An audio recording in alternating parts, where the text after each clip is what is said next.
Yo Kumasi Asante Kotoko supporters are more California. On the 15th of August, you need them so big game na ever so California and Kumasi Asante Kotoko supporters. Money Accra had to folk supporters. Mudi be CNE ever California. You didn't kind up Kotoko ni Edina Jenya or for giving Haba. He said, oh, NCC chairman of Accra had to folk. Chairman Elvis Herman Hesse. If I say if share so na Jenya or for Honan so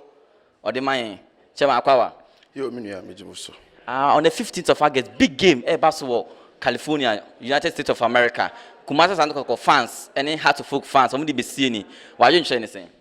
Oh, we dey say an easy game because me and now ma Kotoko for MBD ezukonim de bia say maybe di chairman ye di kan abo one league match or Accra no ye official match Sebio ye nua Kotoko for di nkonim na California match dey me di kan ni California for ni di nkomo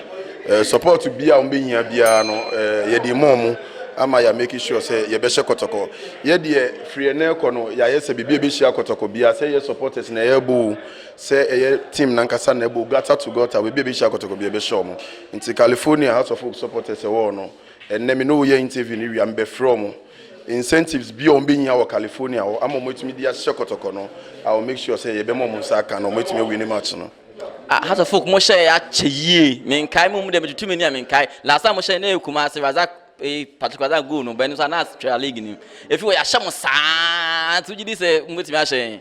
me nua bebia e wo ne mre em say mo di mu mre na but nyame adom esu etwa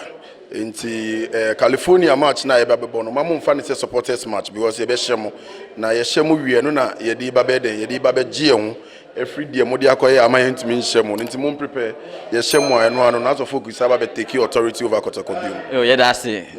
service the fabulous zones ni Accra Folk NCC chairman Elvis Herman Hesse ene ni di nkomo no for porcupines by porcupines